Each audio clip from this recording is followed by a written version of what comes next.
Hello বন্ধুরা, চলো ঝটপট একটা রেসিপি শিখে নেওয়া যাক, যখন তখন বানিয়ে খেতে পারো। দেখো, কিছু মনের মতো সবজি কেটে নাও যেগুলো খেতে পছন্দ করো সবাই। তো দেখো, আজকে রেসিপিটা খুব ঝটপট হয়ে যাবে। এখানে ডালিয়া নিয়েছি, 15 মিনিট আগে ধুয়ে ভিজিয়ে রেখেছিলাম। বাটিতে একটু কাজু কিশমিশ নিয়ে নিয়েছি।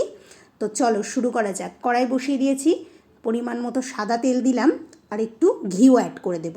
মজার রেসিপি হতে চলেছে বন্ধুরা, দেখে নাও। এবার অ্যাড করব গোটা জিরে আর একটু তেজপাতা। এটা গরম হয়ে যাক, তারপর সবজিগুলো অ্যাড করে দেবো। তো বন্ধুরা, এরকম ঝটপট রেসিপি পেতে হলে আমার চ্যানেলটাকে কিন্তু সাবস্ক্রাইব করতে হবে এবং পাশে থাকতে হবে। দেখো, দিয়ে দিলাম সবজিগুলো। আর কিছুই নয়, সবজিগুলোকে একটু ভাজা ভাজা করব। একটু লবণ দিয়ে দিলাম।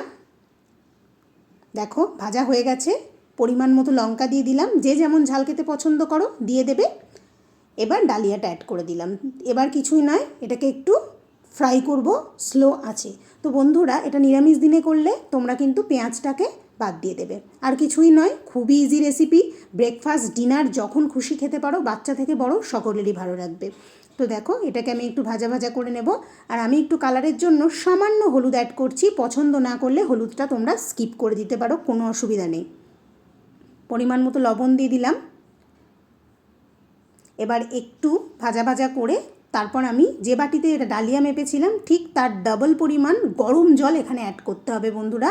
ঠান্ডা জল দেবে না, তাহলে ডালিয়াটা খুবই সুন্দর ঝরঝরে তৈরি হবে।